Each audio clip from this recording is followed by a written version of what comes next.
मिथ्या भावय भावती जे प्रगटे निज भाव ते जयवंत हो सदा ते मोक्ष उपाय।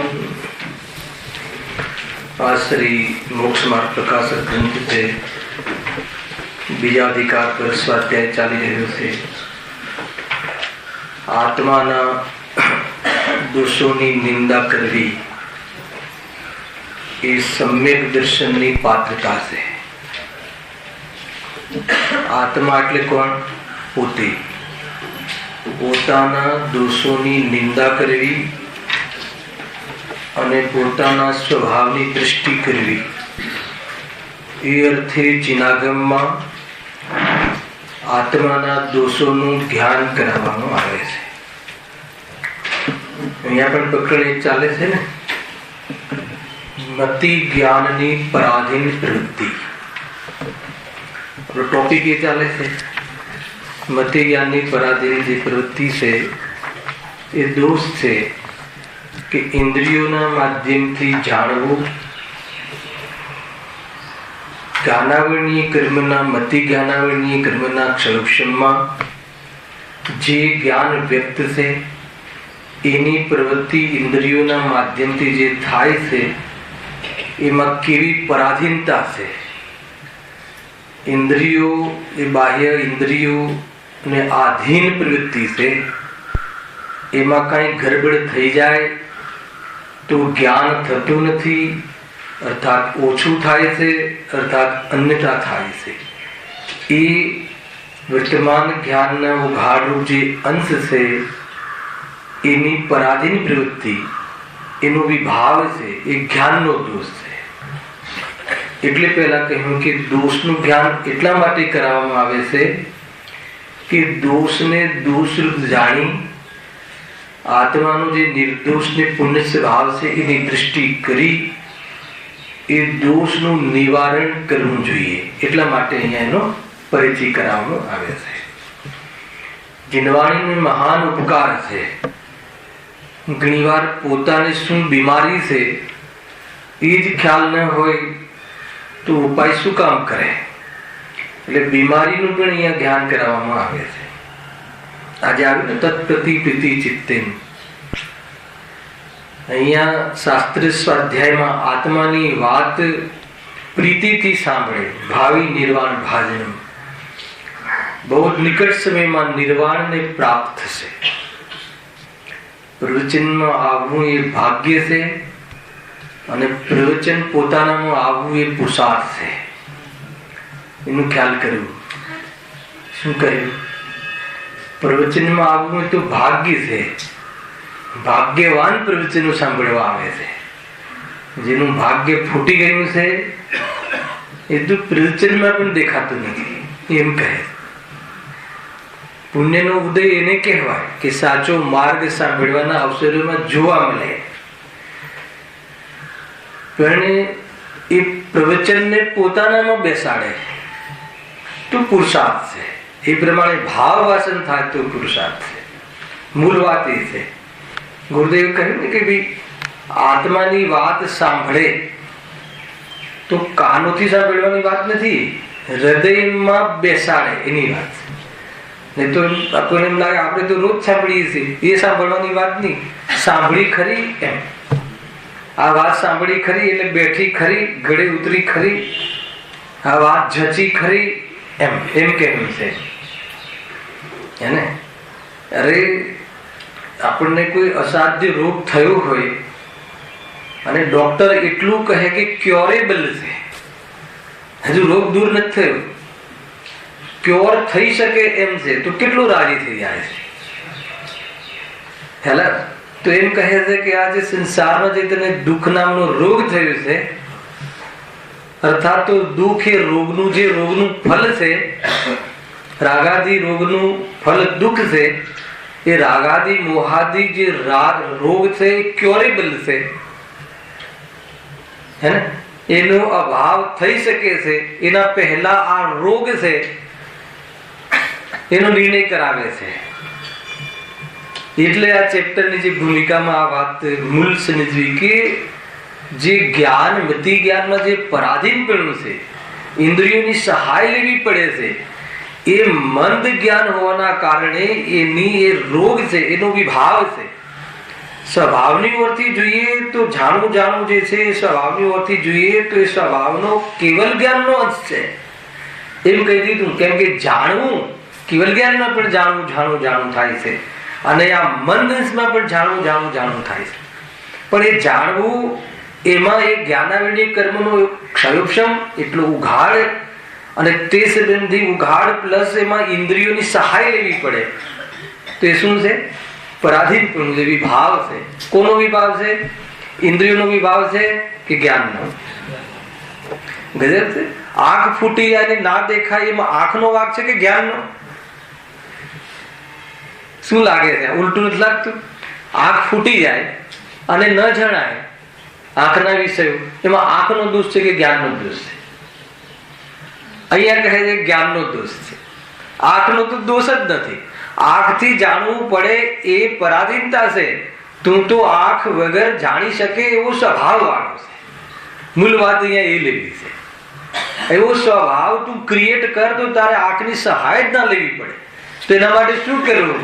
તો કેવલ જ્ઞાન સ્વભાવી ભગવાન આત્માની આરાધના કર, ઉપયોગને એમાં રમાડી દે, એમાં સ્થિર થઈ જા, તો લોકાલોક ઝલકી જશે ડાયરેક્ટ આત્માના પ્રદેશોમાં. તો એ જાણવાનો પૂર્ણ સ્વભાવ પ્રગટ થઈ જશે. આ એનો કન્સેપ્ટ છે. હે ને? ઘણી વાર આપણને એવું લાગે ને કે ડિસ્ટર્બ થાય છે, હે ને? નગારા વાગતા હોય અને આપણને વાંચનનો ભંગ પડતો હોય, તો એમાં નગારાનો દોષ છે કે આપણી કમજોરીનો દોષ છે? અહીંયા ઉપાદાન બતાવવાનું છે કે નગારા વાગતા હોય તો પણ તું વાંચી શકે, જાણી શકે એવો તારો સ્વભાવ છે. ડિસ્ટર્બ થવું એ તો તારી કમજોરી છે. કેવલ જ્ઞાનમાં જે નગારા વાગી રહ્યા છે, વાગી ગયા હતા અને વાગવાના હતા, એ બધા જણાય છે, તો પણ ડિસ્ટર્બ નથી થતા. એટલે એવું જ્ઞાન પ્રાપ્ત કરી લે કે તને ડિસ્ટર્બ ના થવા. આપણે તરત ડિસ્ટર્બ થઈએ છીએ, તો એ જ્ઞાન ડિસ્ટર્બ થઈ જાય છે. જ્ઞાન એમાં વિચલિત થઈ જાય છે. એને જાણવા સંબંધી નથી જણાતું, ભંગ પડે છે જ્ઞાનને જાણવામાં. તો કે જાણવામાં જ્ઞાનનો ભંગ પડે છે, તો ઉપાય શું કરવો? નગારા બંધ કરાવી દેવા, BMC માં કે પોલીસ ચોકીમાં કમ્પ્લેન આપવી. અહીંયા કહે છે કે એ તારો દોષ છે. હે ને? ગમે તેવી સ્થિતિ થાય પણ સ્થિર રહી શકાય છે, એ આત્માનો સ્વભાવ છે. સ્થિર નથી રહી શકતો, એમાં સ્થિતિનો દોષ નથી, એમાં તારો પુરુષાર્થનો દોષ છે. અહીંયા એ જ્ઞાન કરાવવાનું છે. ગજબનો કન્સેપ્ટ છે આ. આપણે આ રીતે કોઈ દિવસ વિચાર્યું નહીં હોય, તો પંડિતજી ખોલીને વાત મૂકી છે. હે ને? આપણે ઇન્દ્રિયમાં કાનમાં ગડબડ થઈ જાય, એ તો કાનમાં ગડબડ થઈ જાય તો જ્ઞાનમાં પણ ગડબડ થઈ જાય છે. એ વાત સાચી. પણ જ્ઞાનમાં ગડબડ કેમ થઈ જાય છે? કે જ્ઞાનનો દોષ છે. અરે જ્ઞાનનો દોષ એટલે જ્ઞાનની ગડબડ હોય અને જ્ઞાન ન થાય, એને તો એ જ્ઞાનની હીનતા છે. કાન ના હોય તો પણ જાણી શકે એવો તારો સ્વભાવ છે. તો કાનના ગડબડની વાત તો બહુ દૂર થઈ. ખ્યાલ આવે તમને? એટલે એ રીતે છે. હજુ આપણને એમ લાગે છે કાનનો પડદો તૂટી ગયો છે એટલે સંભળાતું નથી ને, અને લાગે પણ એમ છે અરે તને જે આંખેથી દેખાય છે ને એ બધું અસત્ય છે. એવું છે નહીં. નિમિત્તિક જે વસ્તુનું સ્વરૂપ એમ નથી. કાનનો પડદો ફૂટ્યો અને કાન શબ્દ સંબંધી જ્ઞાન ન થવું, તો જ્ઞાન ન થવું એ જ્ઞાનનો દોષ છે. અને કાનનું ફૂટી જવું, એવા કાનનો સંયોગ થવો, એ અસાતા વિદની કર્મના ઉદયમાં બહારમાં એવી ઇન્દ્રિય મળી છે. પણ એ વખતે કાનના માધ્યમથી જાણવું એવી તારી જે પરાધીન જ્ઞાન છે, એના કારણે તારે આ બધી સ્થિતિઓ ક્રિએટ થઈ છે. તો એ જ્ઞાનની કેવી પરાધીનતા છે. તો આ પરાધીનતા મટાડવી હોય તો શું કરવું? તો કે કેવલ જ્ઞાન પ્રાપ્ત કરી લેવું. કેવલ જ્ઞાનમાં આવી પરાધીનતા નથી. તો કેવલ જ્ઞાન પ્રાપ્ત કરવા શું કરવું? આવી ગયા ને દ્રવ્ય સ્વભાવ પર દ્રષ્ટિ કર. કેવલ જ્ઞાન સ્વભાવી આત્મા, હે ને? જેમાં જણાય છે જેમાં જાણવું થાય છે એ તારો સ્વભાવ છે, જે પદાર્થ જણાય છે એ તારા જ્ઞાનમાં ઘૂસતા જ નથી, એવા જ્ઞાયકની તું આરાધના કર ને ઉપયોગ ત્યાં જો સ્થિર થઈ ગયો તો પરાધીન જ્ઞાન જે છે એ નષ્ટ થઈ જશે અને કેવલ જ્ઞાન પ્રગટ થઈ જશે. આ પદ્ધતિ છે જબરજસ્ત. ઓર જો પરાધીનતા બતાવે છે હે ને, કાલે આપણે અહીંયાથી લીધું હતું, બીજા પેરેગ્રાફમાં થોડી ચર્ચા કરી હતી. પહેલા તો પરાધીન પણ સિદ્ધ કરે છે. જો વળી નેત્ર તો જેવા ને તેવા જ હોય, 36 નંબરનું પાનું, પરંતુ ચશ્માની અંદર કોઈ દોષ હોય તો દેખી શકે નહીં, થોડું દેખે એવા અન્યથા દેખે. તેમ ક્ષયોક્ષમ તો જેવો ને તેવો હોય, પરંતુ દ્રવ્ય ઇન્દ્રિય એવા મનના પરમાણુ અન્યથા પરિણમ્યા હોય તો તે જાણી શકે નહીં, થોડું જાણે એવા અન્યથા જાણે. આ કહ્યું ને, આ કાલે લઈ લીધું હતું કે જ્ઞાનનો ક્ષયોક્ષમ તો એવો ને એવો જ હોય, પણ ઇન્દ્રિયોમાં ગડબડ થઈ જાય. એટલે જ્ઞાનનો ક્ષયોક્ષમ એટલે શું? એની યોગ્યતા.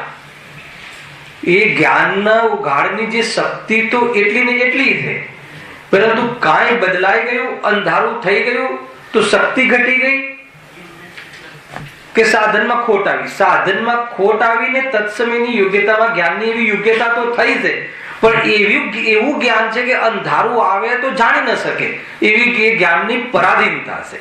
એમાં અંધારાનો દોષ નથી અહીંયા એ કહેવું.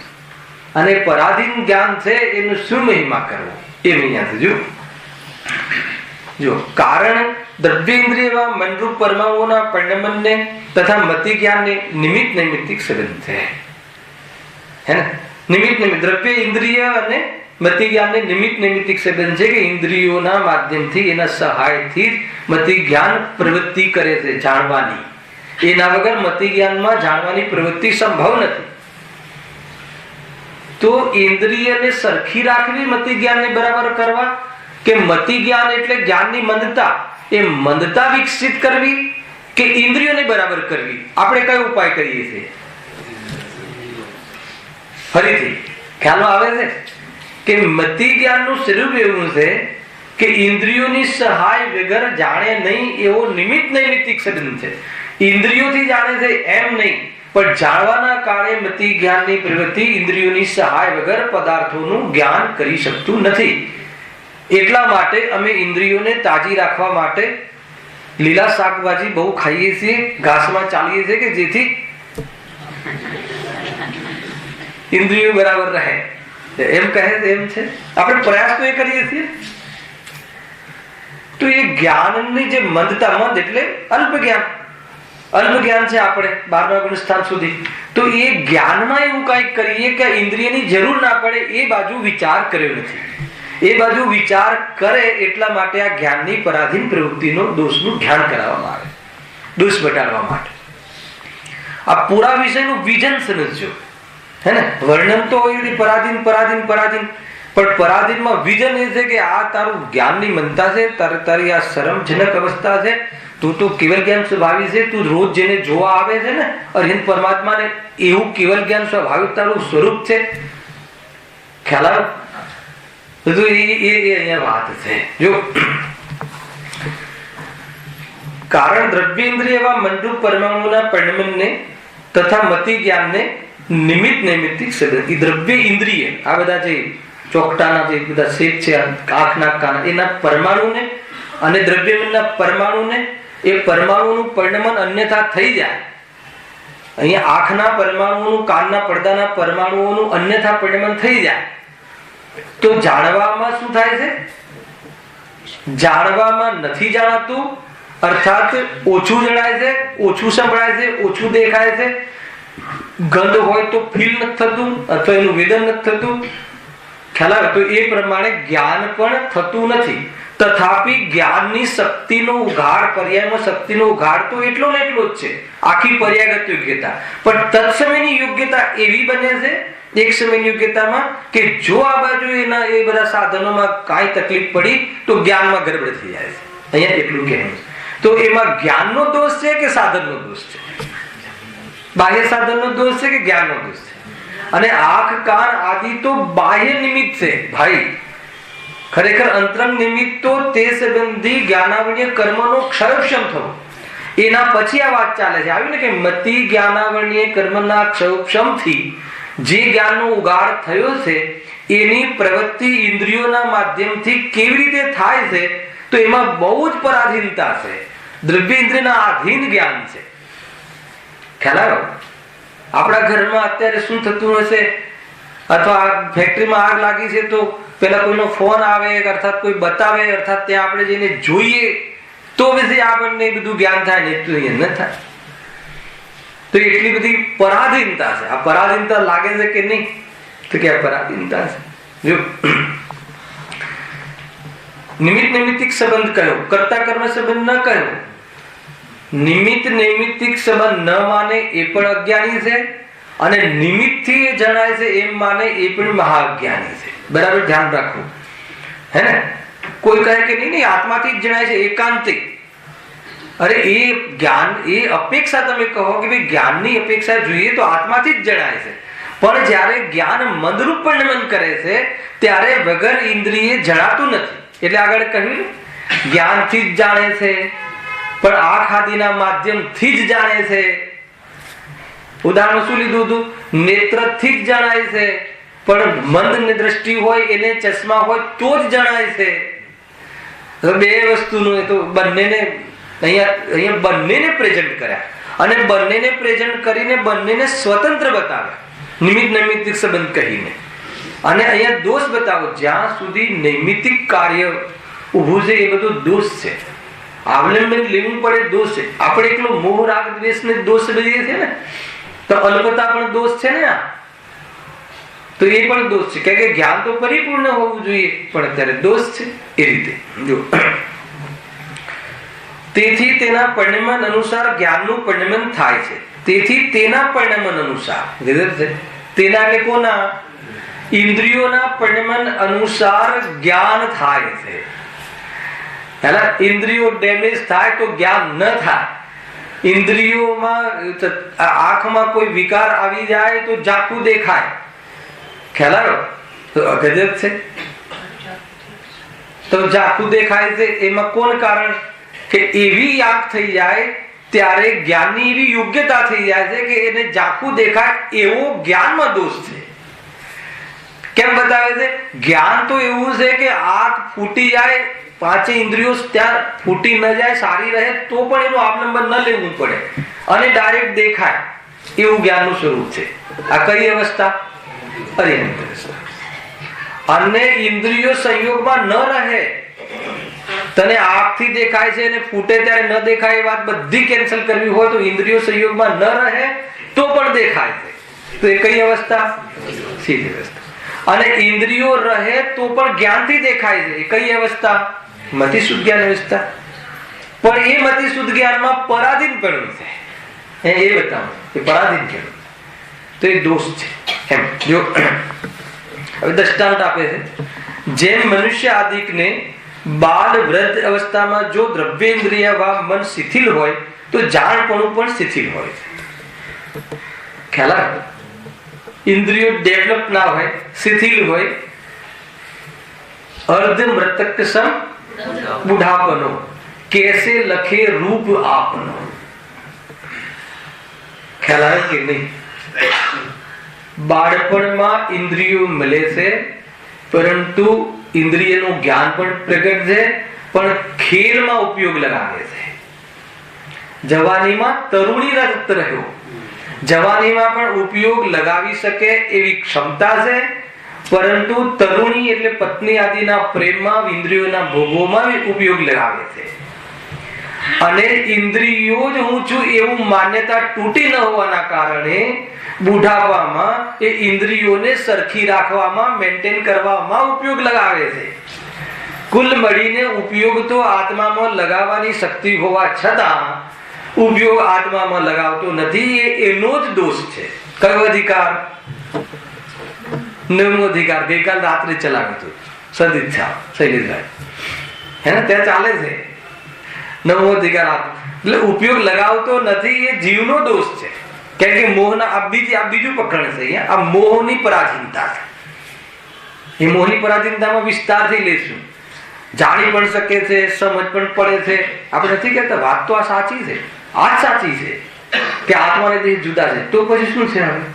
હવે અરે વાત તો આ સાચી છે કે આત્મા ધંધો નથી કરી શકતો, પણ પછી પણ શું? પછી પણ એ મોહની વાત ચાલુ થાય, પણ અમારે તો હજુ, અરે તને ખબર પડે છે, તને ખબર પડી પણ છે, તને ખ્યાલમાં પણ આવે છે, તો હવે ઉપયોગ આમાં ન લગાવવા માટે પણ શું કામ મૂકે છે? તો કે મોહના કારણે હજુ જરા ધંધો અંધો આજે જરા, તો હવે મોહ. ખબર પણ પડે છે, જ્ઞાન પણ પર્યાપ્ત છે, ઉપયોગ લગાવવાની ક્ષમતા પણ છે, પણ ઉપયોગ લગાવતો નથી. ખ્યાલ આવે કે નહીં? આ બીજો કન્સેપ્ટ છે, આવશે મોહની કર્મની પરાધીનતા, મિથ્યાત્વ. અહીંયા તો કહે છે કે બાળકપણું હોય, વૃદ્ધાવસ્થા હોય, પણ દરેક એવો કેવો કર્મ, બધા જ વૃદ્ધ થાય ત્યારે જ જ્ઞાન હીન થઈ જાય. ખ્યાલ આવે કે એવું કાંઈ નથી. આદિનાથ મુનિરાજને અંતિમ વર્ષમાં કેવલ જ્ઞાન થઈ ગયું, બુઢાપામાં. એમને તો બુઢાપામાં મુનિ અવસ્થા લીધી હતી. ખ્યાલ આવે કે નહીં? તો એની સાથે જ્ઞાનને સંબંધ નથી, બુઢાપા સાથે. એ તો નિમિત્તનું અર્થી કથન છે.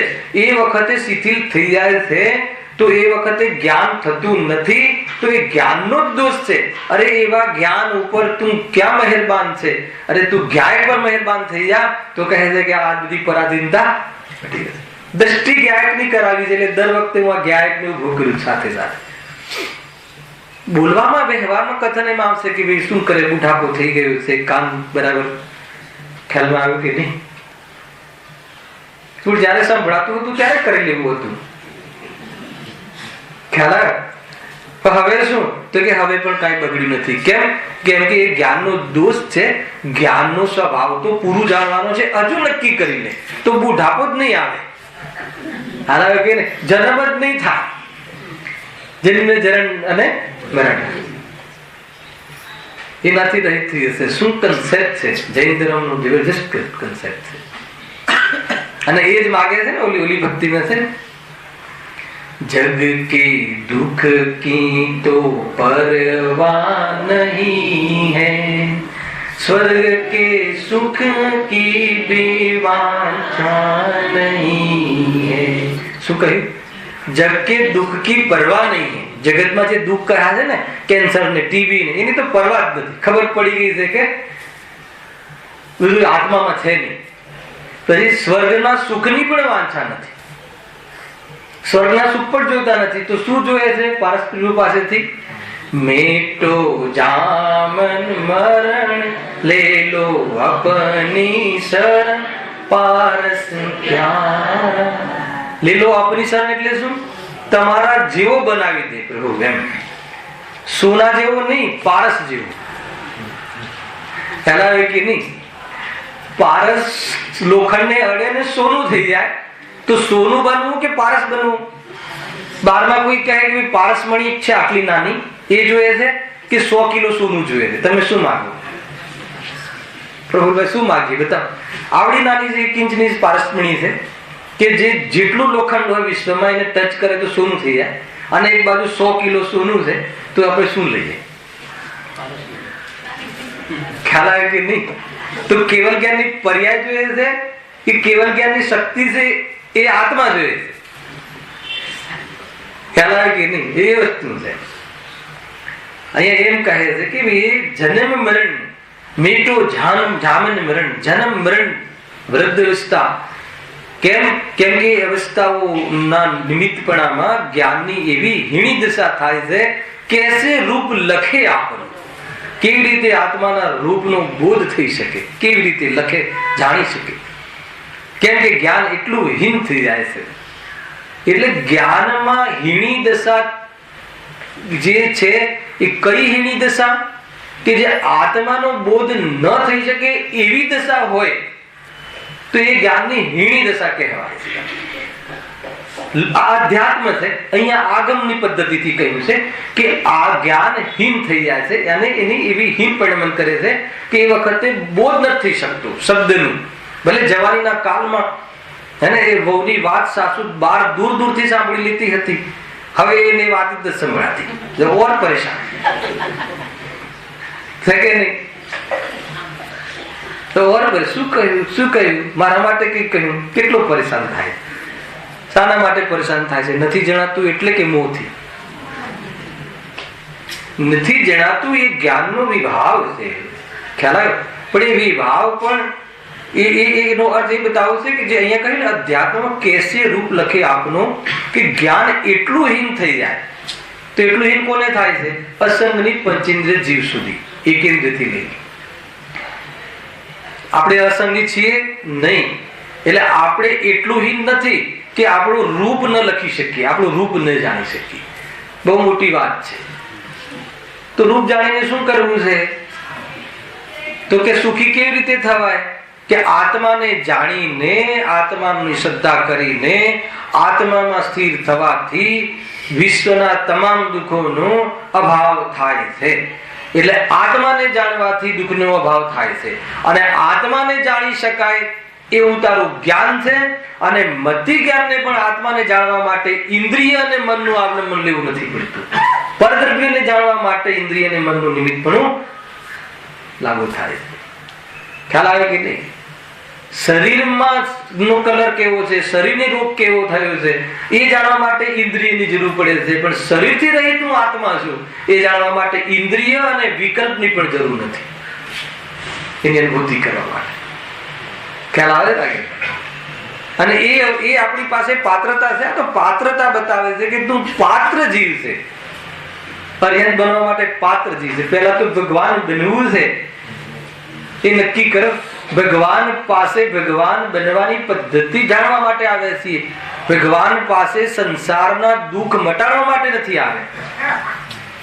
જગ કે દુઃખ કી ભરવા નહીં.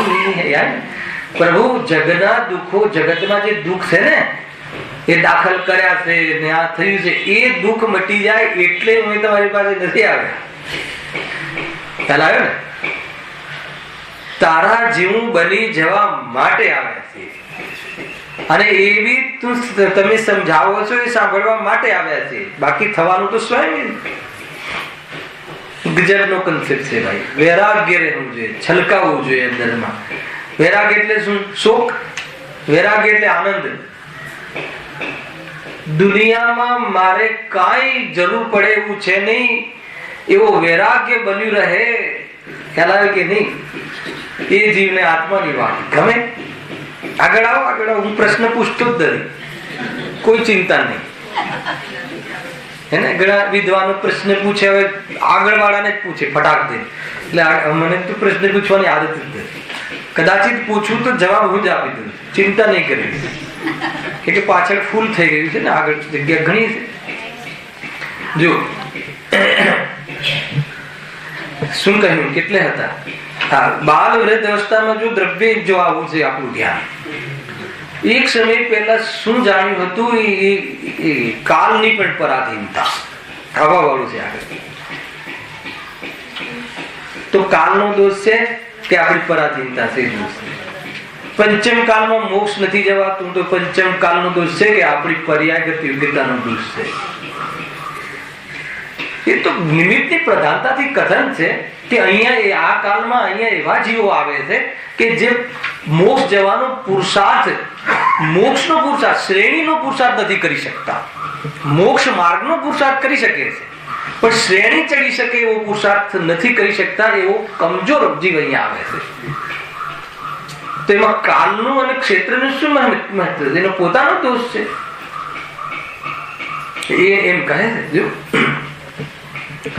વળી જેમ શીતવાયુ આદિના નિમિત્તથી સ્પર્શન આદિ ઇન્દ્રિયોના મનના પરમાણુ અન્યથા હોય તો જાણપણું ન થાય, થોડું થાય અન્યથા પણ થાય. ખ્યાલ? બહુ શિયાળામાં ઠંડી હવે તો બહુ પડે છે ને આજકાલ, તો ઘણી વાર લોકો આમ કહે પણ છે કે નાક છે કે નહીં ખબર જ નથી પડતી. એટલે એ જ બોલી રહ્યો છે કે એનું જ્ઞાન જ નથી થતું કે મારે નાક છે.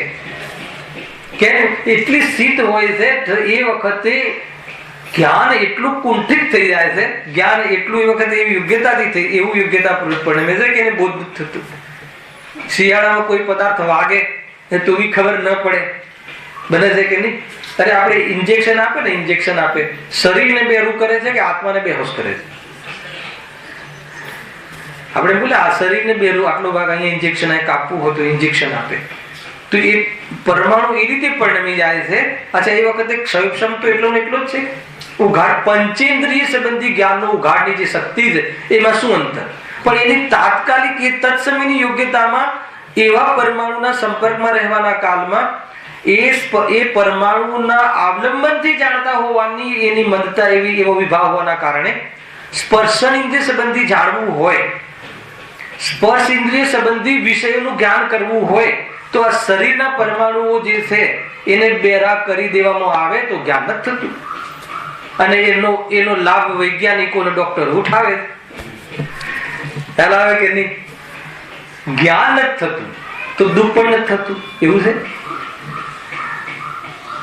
અરે દુઃખ તો થાય છે પણ ઉપયોગમાં નથી આવતું. એ પાછું બીજી લાઈન છે.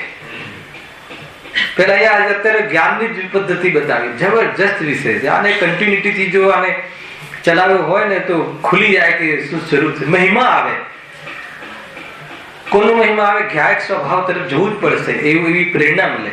અને આ બધા જે સામાન્ય જે બધી શુદ્ધ જ્ઞાનના જે સામાન્ય જ્ઞાનના અમુક જીવો વિશે સંબંધી જ્ઞાન છે એમાં શું અભિમાન કરે? એક ઠોકર લાગે છે, નસ દબી જાય છે તો બધું ફરતું દેખાય, જેવું છે એવું નથી દેખાતું. થાય છે કે નહીં? તો એ રીતે કહે તો એટલા ભાગને તમે બેરો કરી નાખો, આટલો ભાગ બેરો કરી નાખે. હવે શું નિમિત્ત નૈમિત્તિક સંબંધ છે કે પરમાણુ એવું પરિણમ થઈ જાય.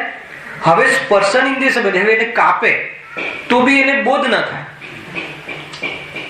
સ્પર્શન ઇન્દ્રિયના અવલંબનથી જાણવું થાય છે ને. હવે પરમાણુ એવી રીતે પરિણમિત થઈ જાય છે કે એને બોધ થતું નથી. સારું કે ખરાબ? ઓપરેશન કરાવવું હોય તો સારું, ખ્યાલ આવે કે નહીં? તો કહે છે કે બોધ ન થવો એ તો વાસ્તવમાં બીમારી છે, જ્ઞાનનું પરાધીન પડ્યું છે. તો એવું તો જ્ઞાન છે. અહીંયા કંઈક થઈ જાય તો ત્યાં જ્ઞાન દલ થઈ જાય છે. તો આના કારણે નહીં, એ મંદ જ્ઞાનનું એવું સ્વરૂપ છે, એનો વિભાવ છે, એની બીમારી છે.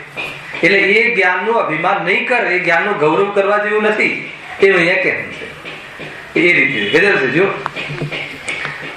હા, અન્યથા હોય તો જાણપણું ન થાય, થોડું થાય, અન્યથા નહીં થાય, એ રીતે છે. અહીંયા સુધી તો એકચ્યુઅલ પહેલા આપણે ચાલી ગયું હતું. હવેનો પેરેગ્રાફ આપણે બાકી છે. જો વળી એ જ્ઞાનને તથા બાહ્ય દ્રવ્યોને, અત્યાર સુધી શું હતું? એ જ્ઞાનને અને ઇન્દ્રિયોને, એ જ્ઞાનને ઇન્દ્રિયોનું આધીનપણું હતું. હવે એ જ્ઞાનને અને ઇન્દ્રિયોથી બીજા પદાર્થો, ઇન્દ્રિયોના જે જ્ઞાનના વિષયો બને એ પદાર્થો સાથે પણ કેવું આધીનપણું છે, પરાધીનપણું છે, એની ચર્ચા. હવે બહારના બાહ્ય દ્રવ્યો, બાહ્ય ક્ષેત્ર, બાહ્ય કાલ, એના નિમિત્તમાં પણ આજે ઉઘાડરૂપ જ્ઞાનની જે પ્રવૃત્તિ છે એમાં કેટલી પરાધીનતા વેઠવી પડે છે. કયા જ્ઞાનની? મતિ જ્ઞાનની. પણ કયા મતિ જ્ઞાનની?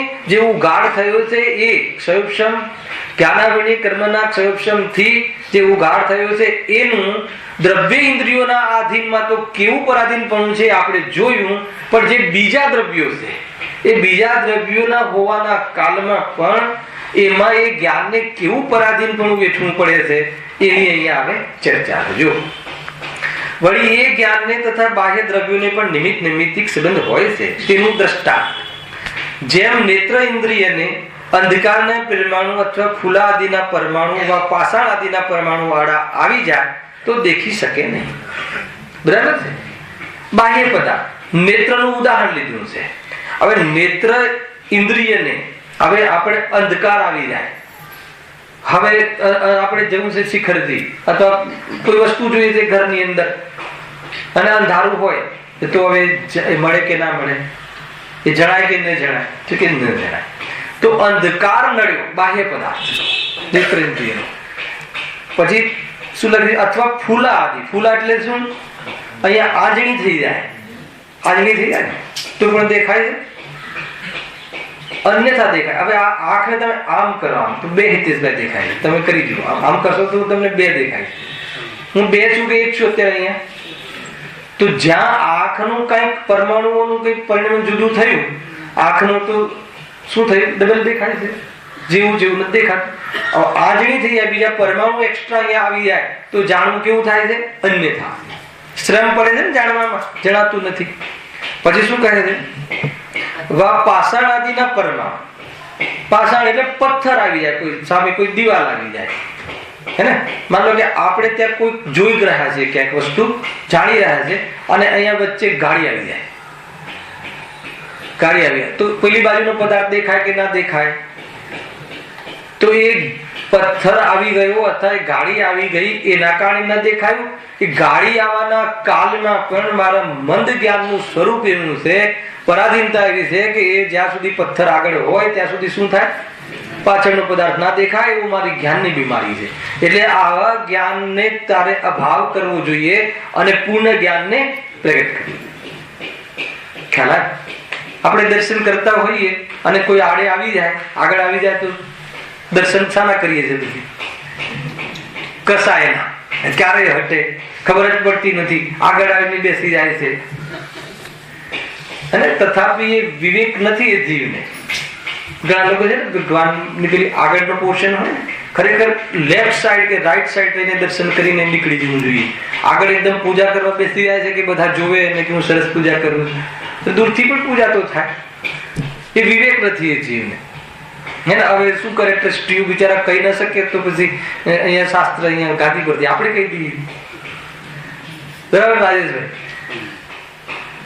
ખરેખર ઠીક નથી. બે પાટલા રાખીને બરાબર બેસી જાય તો ઠીક નથી. એ બાજુ અને મોટે મોટેથી બોલે, એટલે એ બધા દોષ છે. અને એ મોટેથી બોલે એ તો એનો મોહનો દોષ છે.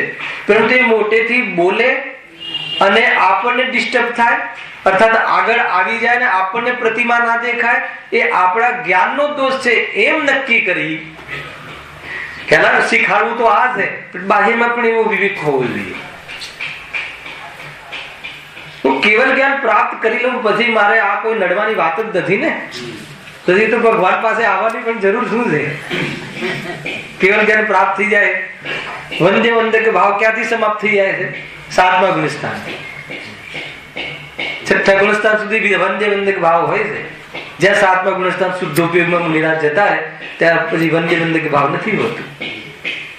પગે લાગવાની વાત હોતી નથી. અને શુદ્ધ ઉપયોગ જો શ્રેણી ચડી જાય તો તાત્કાલિક મારે એમ થઈ જાય તો પછી એક ભગવાન બીજા ભગવાનને નમે, એ વાત તો હોતી નથી. ઘણા કન્સેપ્ટ છે ભાઈ. જો શું કહે છે? જેમ નેત્ર ઇન્દ્રિયને અંધકારના પરમાણુ અથવા ફૂલાદિના પરમાણુ, પાષાણ આદિના પરમાણુ આડા આવી જાય તો દેખી શકે નહીં. એક લાલ કાચ આડો આવે તો બધું લાલ દેખાય, તથા લીલો કાચ આડો આવે તો લીલું દેખાય. આ બધું આપણને ખબર છે ને, પણ આમાં શું કેવું છે એ ખબર છે? લાલ કાચ આડો આવી જાય, લાલ આ કે ફર્સ્ટ ક્લાસ સફેદ પથ્થરનું બનાવે છે ને, હવે અહીંયા લાલ કાચ આવી જાય ગોગલ્સ, તો આ કેવું દેખાય? લાલ કાચ આવી જાય તો અન્યથા દેખાય. લાલ કાચ આવે તો લાલ દેખાય, એનો અર્થ કે જેવું છે એવું ના દેખાય. ખ્યાલ? લીલો કાચ આવી જાય તો લીલું દેખાય, તો જેવું છે એવું ના દેખાય. તો જેવું છે આ લાલ કાચના કાલમાં લાલ દેખાવું એ જ્ઞાનનો વિભાવ છે કે જ્ઞાનની સુંદરતા છે? આપણે સુંદરતા લાગે ને, સુંદર લાલ દેખાય. અરે તને લાલ દેખાય છે એ તારા જ્ઞાનનો દોષ છે. જેવું છે એવું ના દેખાયું. કે કાચ આડો આવી ગયો તો લાલ દેખાયું એમ અહીંયા કહે જો. આગળ એ પ્રમાણે અન્યથા જાણવું થાય છે. લાલ કાચ આડો આવે તો બધું લાલ દેખાય છે, લીલો કાચ આડો આવે તો બધું લીલું દેખાય છે. એ પ્રમાણે અન્યથા જાણવું થાય છે, હે ને? અને હવે તો બોલો કયો ક્લાસ આવે છે ભાઈ? બોલો ફ્રોસ્ટેડ કે શું? ફ્રોસ્ટેડ આવે, ફ્રોસ્ટેડ ગ્લાસ આવે તો દેખાય. ફ્રોસ્ટેડ એસિડ કરેલું હોય છે, એસિડ વોશ જે બી કહેવાતું હોય ઇંગ્લિશમાં. હવે એવો ગ્લાસ અહીં આવી જાય તો, એવો ગ્લાસ આડે આવી જાય તો પાછળ દેખાય નહીં. એ રીતે આગળ વળી દૂરબીન ચશ્મા વગેરે આડા આવે તો વધુ દેખાવા લાગે. ખ્યાલ? દૂરબીન હોય, દૂરબીન તો જે ઘર છે એનાથી પણ મોટું દેખાય, વધુ પડતું દેખાય. પેલો કયો કાચ? બિલુરી કાચ કહે તો મોટા અક્ષર દેખાય. તો જ્ઞાન વધી ગયું. એ વખતે ક્ષયક્ષમ વધી ગયો કે દોષ? એ દોષ છે. જેવું અક્ષરનો માપ છે એવું ન દેખાવું હે ને? વધુ પડતું દેખાવું એ શું છે? દોષ છે. દોષ લાગે આપણને કે સહાયક લાગે? ઝીણા અક્ષરો જાણવા હોય તો આમ બિલોરી કાચ રાખીએ તો એમાં પરાધીનપણું જે છે એ આપણને ખટકવું જોઈએ. મારે તો એ કહેવું.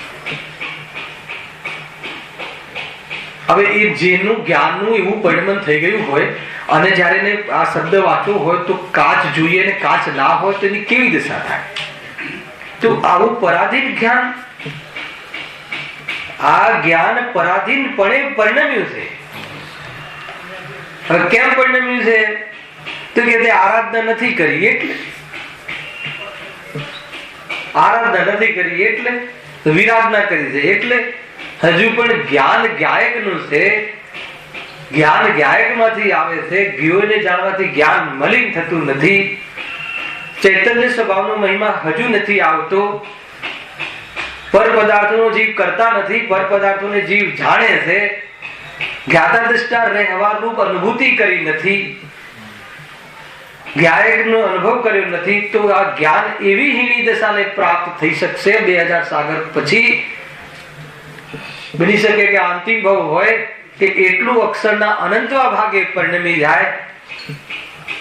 જ્ઞાનની કદર નથી કરી, જ્ઞાયકની કદર કરી નથી, જીવની કદર કરી નથી. બટાકા આદિમાં જીવ રાશિ છે કે જે ચૈતન્ય સ્વભાવી છે. ભાવિ તીર્થંકર એટલે ભવિષ્યમાં કેવલ જ્ઞાનને પ્રાપ્ત થઈ શકે એવી યોગ્યતા વાળા છે. અને એના જીવનો અને એ જીવના સ્વભાવનો ને શક્તિનો પોતાની અને અન્ય જીવોની શક્તિનો જે પરિચય નથી.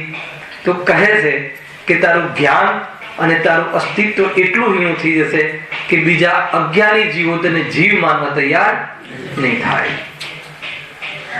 હે ને? એવા અજ્ઞાનીના ટોળે ટોળા છે કે જે બટાકામાં જીવ માનતા નથી. કે એવા જીવ તો હતા છે. અજૈન કે અજ્ઞાની? જ્ઞાની જૈન છે અને અજ્ઞાની અજૈન છે. બીજી જગ્યાએ નજર નાખવાની જરૂર નથી. ખ્યાલ આવે કે કેવો રસાસ્વાદ. જ્ઞાનને વેડફવા જેવું નથી ભાઈ. અન્ય જગ્યાએ ઉપયોગને બરબાદ કરવા જેવું નથી. અનેક પ્રકારની કોમ્પિટિશનો ચાલે છે ને, સમાજ રાખે ડાન્સ કોમ્પિટિશન ને આ કોમ્પિટિશન. બુદ્ધિ બગડી ગઈ છે જીવની.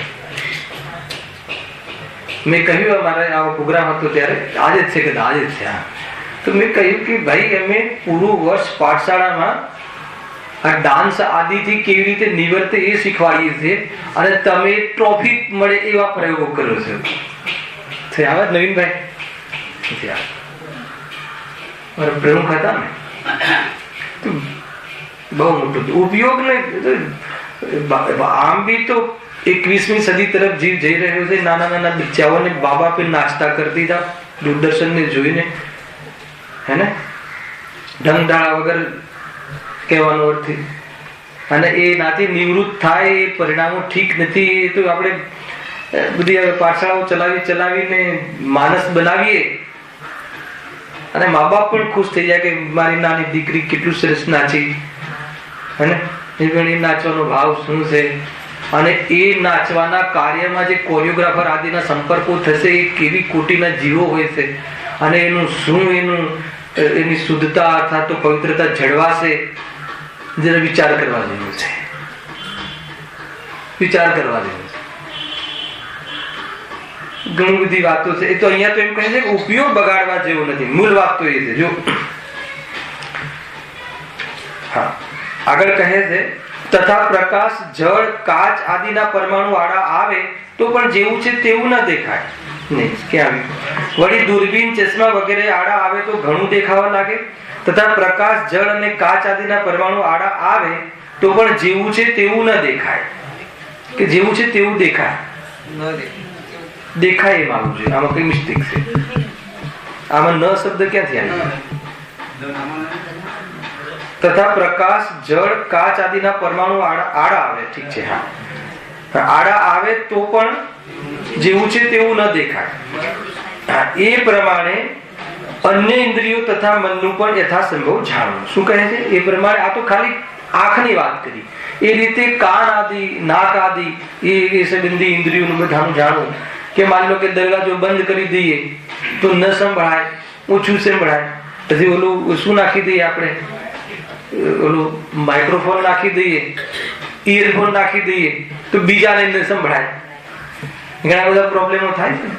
તો એ રીતે કહે છે કે ન સંભળાય એ બાહ્ય પદાર્થોની પણ કેટલી પરાધીનતા હે ને. અહીંયા માન લો કે અત્યારે ગુરુદેવનું પ્રવચન ચાલે છે ને સામે કોઈની જાન આવી ગઈ, સામે હોલ છે ને, બરાબર નાચ ચાલુ છે તો શું થાય છે? આપણે મલાડમાં તો ઘણી વાર થાય છે, રામલીલા મેદાન સામે છે તો કાંઈ નો કાંઈ ફંક્શન હોય તો અથવા ગણપતિના સમયમાં તો હોય છે ને, તો આ પછી એટલી જ અહીંયાથી બોલાય છે, એટલી જ તાકાતથી અને એટલું જ ચવચમ છે, પણ તાત્કાલિક એવી યોગ્યતા બની કે બાહ્યના પદાર્થો આડા આવ્યા સાંભળવા સંબંધી તો શું થયું? ન સંભળાયું.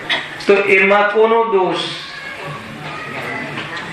એ લોકોનો દોષ ને, તો કે મારો જ્ઞાનનો દોષ છે. મારું જ્ઞાન આટલી બહારની આટલી પદાર્થ આડા આવી જાય ને જ્ઞાન ત્યાં ન થાય. મારું જ્ઞાન તો એવું છે જ નહીં, મારા જ્ઞાનનો સ્વભાવ તો હે ને ગમે એટલા પદાર્થો આડા આવે તો પણ શરીર અને આત્મા બે ભિન્ન છે. એ ભિન્ન કર્યા વગર જણાય છે કે નથી જણાતું? પ્રજ્ઞાચીણી કહી જ્ઞાન એટલું સૂક્ષ્મ છે કે આ પદાર્થો ભેગા હોય ને તો બી અંદર પ્રવેશ કરી જાય અને એક એક પદાર્થનું ભિન્ન ભિન્ન જ્ઞાન કરી લે. પ્રવેશ કરી જાય એટલે એટલી સ્પષ્ટ જ્ઞાન, એમાં જતું રહે એમ નહીં. જ્ઞાનની એટલી દિવ્યતા છે, અરે જ્ઞાનની એટલી દિવ્યતા છે કે આ પથ્થર આ બાજુ જઈએ તો પૂર્વમાં શું શું પોઝિશનમાં હતો અને આ પથ્થર ભવિષ્યમાં શું શું પોઝિશનમાં થશે એ પણ જણાઈ જાય કે જે અત્યારે વ્યક્ત પર્યાય નથી. એવી જ્ઞાનની તો દિવ્યતા છે. પણ વર્તમાન એટલું હીન જ્ઞાન છે, ખ્યાલ આવ્યો ને? તો હીન જ્ઞાન છે એ બતાવીને શું બતાવ્યું છે કે આપણું જ્ઞાન તો આવું છે પણ આવું પરિણમ્યું છે. તો એવું પરિણમવા માટે શું કરવું, એવું જ્ઞાન પ્રાપ્ત કરવા માટે શું કરવું, એ જયારે તમને અંદરમાં એમ થાય કે આવું મારો સ્વભાવ છે તો અત્યારે આવો કેમ છે, એક તો એ આવો દોષ કેમ છે એ, અને આ દોષ દૂર કરવા શું કરવું એ જયારે અંદરમાં તમને ભૂખ લાગે હે ને, ત્યારે પછી સમય સાર એ દ્રવ્ય દ્રષ્ટિના જે બધા પ્રયોગ છે એ બતાવશે કે તું દ્રવ્ય પર દ્રષ્ટિ કર. તને બહારમાં જાણવાનું જયારે મન તૂટી જાય છે ત્યારે બધું જણાઈ જાય છે, અને જ્યાં સુધી બહારમાં જાણવાનું મન રહે છે ત્યારે આવી સ્થિતિ ઉત્પન્ન થાય. જાણવાની ઈચ્છા હોય જ્યાં સુધી ત્યાં સુધી આવી હીનતા વાળું જ્ઞાન ઉત્પન્ન થાય છે, અને જાણવાની ઈચ્છાનો અભાવ થઈ જાય એ દિવસે બધું જણાઈ જાય. પણ પછી શું કરવાનું જયારે ઈચ્છા ના હોય ને પછી જણાય? શું કરે? વસ્તુનું સ્વરૂપ એવું છે, પહેલાથી એવું છે. દાંત હોય ત્યારે ચણા ના હોય, ચણા હોય ત્યારે દાંત ના હોય. લોજિક પહેલાથી વ્યવસ્થા બરાબર કરેલી.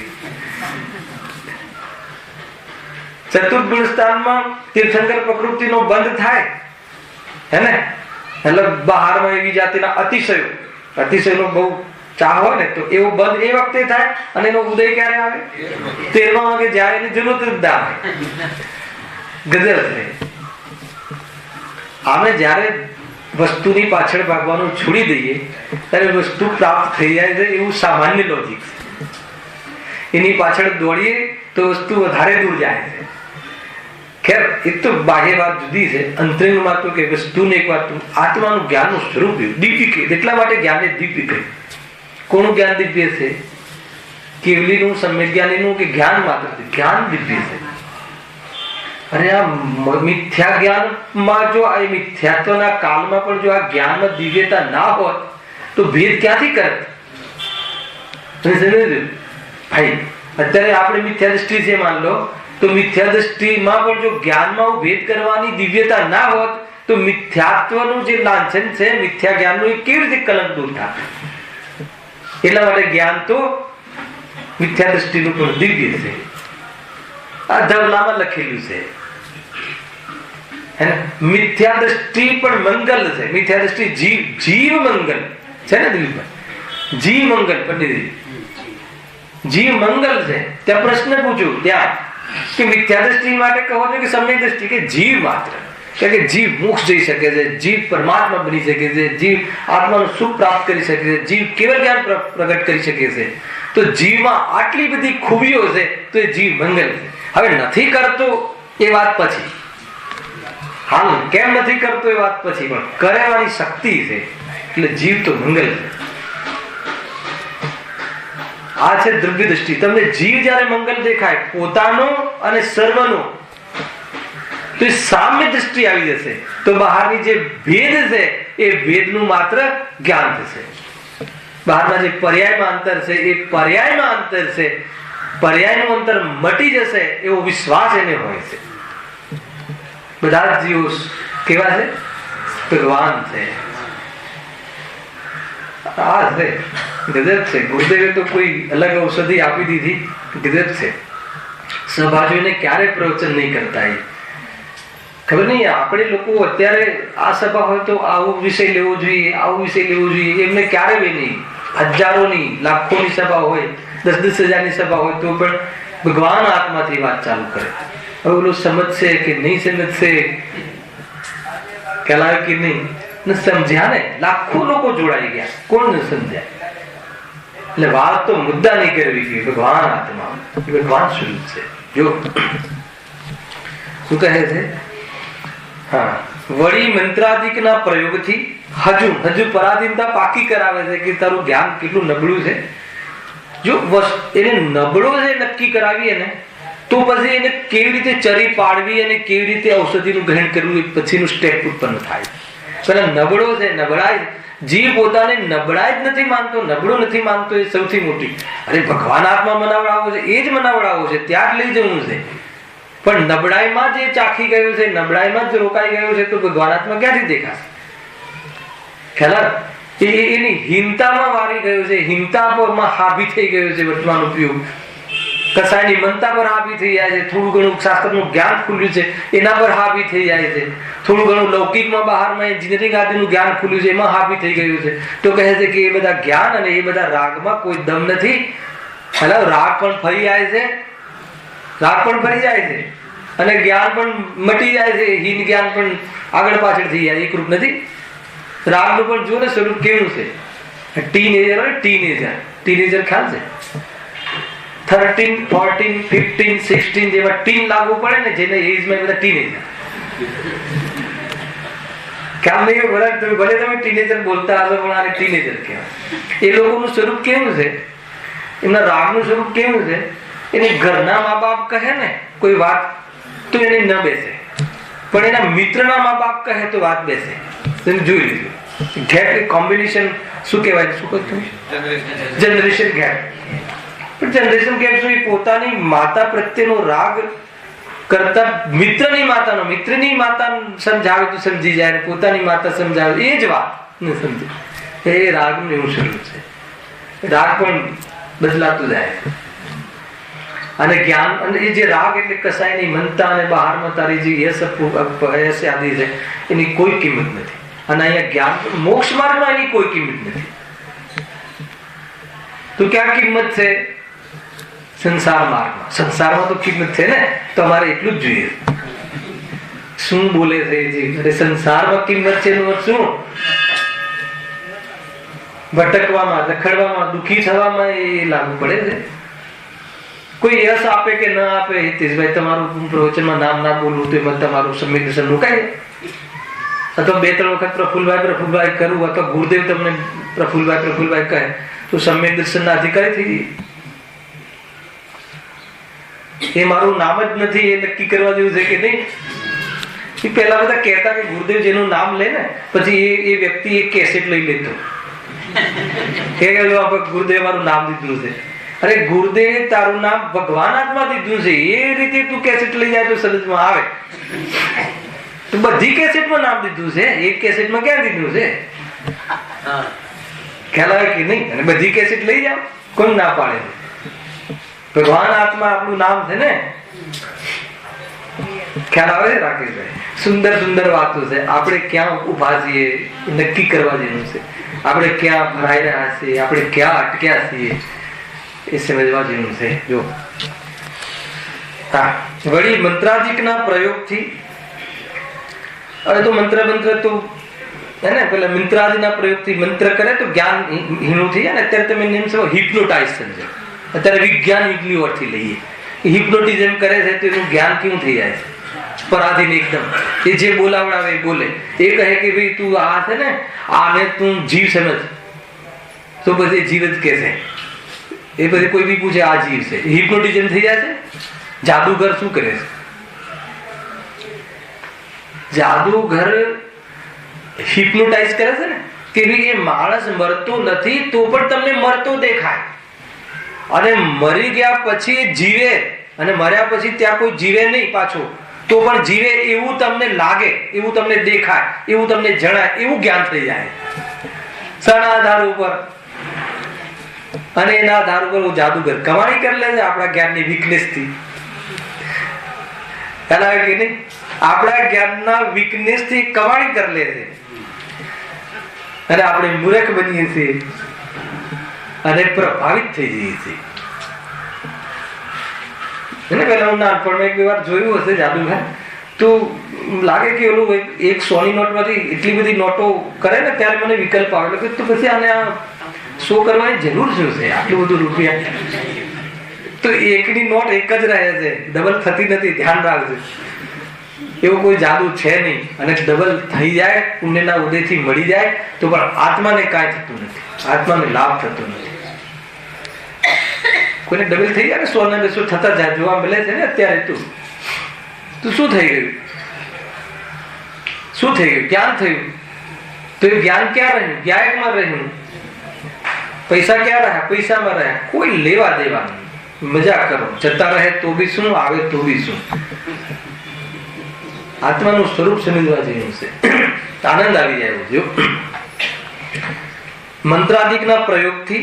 અને આગળ આવ્યું છે મોહનદુલ. આગળ આમાં મોહનદુલ કોઈ નાખે ને એની પાછળ જ્ઞાન એટલું મતલબ કે ડર થઈ જાય કે એની પાછળ જવા લાગે એ આત્મા, એ જીવ છે કે નહીં? એ રીતે મદિરા પાન આદિકથી. આ તો બધાને ખબર છે.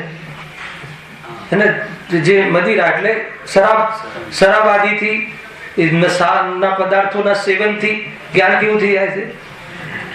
ઓળખે જ નહીં સામેવાળા વ્યક્તિને ગટરમાં પડ્યો છે કે ઘરના પલંગ પર પડ્યો છે, એટલું ભાન ના રહે. જ્ઞાન વિવેકને ખોઈ દે છે. એવી જાતિનું સ્વરૂપ થઈ જાય છે. એ કોની કમજોરી છે? જ્ઞાન. ભૂતાદિકના નિમિત્તથી ભૂત પણ નાખ્યું. હવે આ બધું અત્યારના વ્યક્તિ બધા આ બધું જોવા ના મળે ને. પહેલા બધું હતું, હવે તો વેંતર દેવોને પણ એમ થયું કે પંચમકારમાં કઈ દમ નથી, આ ક્ષેત્ર જવા જેવું નથી, આવતા જ નથી. વેંતર દેવો પણ આવા તૈયાર થતા નથી અહીંયા. એવો ક્ષેત્ર, એવા જીવો અહીંયા આપણે આવે છે. અહીંયા કાલ જેમ જેમ આગળ જાય છે, પેલા તો વેંતર દેવો પણ ઘણા આવતા, હવે નથી આવતા. આવતા હશે કોઈક જગ્યાએ, આવતા બી હોય. પેલા આપણે તો જોતા ગલીઓમાં ભૂત ઘૂસી જાય ને ઓલાના પ્રદેશ. યદ્યપી વૈક્રિય શરીર હોય છે. ઘણી બધી વાતો છે આમાં પણ. ઘણા એમ થાય છે કે આત્મા લોકો મરે પછી આત્મા રહી જાય, એવું નહીં. તો વૈક્રિય શરીર ધારણ કરી લે છે, અને વૈક્રિય શરીર ધારણ કરનાર હોવાથી એ તમારા શરીરમાં એ પ્રમાણે આકાર રૂપે થઈ અને આવી શકે છે. અને એનું તમારું જ્ઞાન જે છે એના જ્ઞાન પ્રમાણે બોલતું થઈ જાય છે. ખેલા તમે કેમ અહીંયા આવ્યા છો? તો એ બોલશે. બોલતા હોય તમે પણ એ બોલશે કે હું આ માટે આવ્યો છું, આ બહુ મને આનો રાગ હતો કે બહુ મને સતાવ્યો હતો એટલે આવ્યો. આ બધું સત્ય છે, પણ સત્ય કેવી રીતે? નિમિત્ત નૈમિત્તિક. અને પ્રેત પણ એના જ દુઃખમાં નિમિત્ત બને કે જેને એ જાતિનો બંધ હોય. બાજુવાળાને અડે પણ નહીં. આ પિક્ચરમાં બધું ખોટું બતાવે છે. અહીંયા કોઈ પ્રેતાત્મા આવી જાય અને તમારા નિમિત્તથી આવે તો બાજુવાળાના નુકસાનમાં નિમિત્ત ન બને, ક્યારેય ન બને. એ તો એના જ નુકસાનમાં નિમિત્ત બને, પેલાને અડે પણ નહીં. એવું સ્વરૂપ છે. ગજબ છે. જો આ તો જ્ઞાનની વાત ચાલે છે કે ભૂતાદિકના નિમિત્તથી પણ ન જાણવું, થોડું જાણવું, અન્યથા જાણવું બને છે. એ પ્રમાણે આ જ્ઞાન બાહ્ય દ્રવ્યને પણ આધીન છે એમ સમજવું. એટલે બાહ્ય દ્રવ્યની પણ આધીનતા, કેટલી પરાધીનતા છે. કેટલી આપણી ઈચ્છા થાય કે આપણે એને ત્યાં જઈને જોવું છે તો કેટલી ત્યાં મોટર જોઈએ, ત્યાં જઈને પહોંચવું પડે. ત્યાં પહોંચ્યા પછી ઠીકથી આગળ લાઈનમાં બેસવા મળે, અને મળે તો પણ અને આગળ કોઈ એવો પદાર્થ આડે આવી જાય તો એ સંબંધી બોધ ન થાય. એટલે બાહ્ય પદાર્થોને આધીનના મતિ જ્ઞાનના ઉઘાડની પ્રવૃત્તિ કેટલી પરાધીન છે. એ પરાધીનતા અગર તમને ખટકતી હોય, ખલતી હોય, તો આ પરાધીનતાનો અભાવ કરવાનો ઉપાય જિનેન્દ્રિય ભગવાનની વાણીમાં હંમેશા આવે છે. ચારે અનુયોગનું તાત્પર્ય આ પરાધીનતા મિટાડવાનું છે. અને એનો કઈ રીતે પ્રયોગ કરવો એની વિધિ આગળ બતાવશે. 9મા અધિકારમાં બતાવશે. અને 7મા અધિકાર સુધી તો બધો દોષ બતાવશે, 8મા અધિકારમાં સમજવાની પદ્ધતિ બતાવશે, અને 9મા અધિકારમાં એ વિષય બતાવશે. સમ્યક દર્શનનું સ્વરૂપ સહેજાનંદી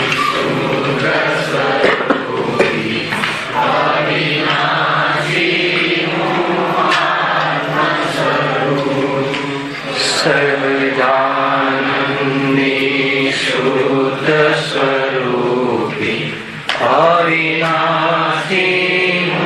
આત્મ સ્વરૂપ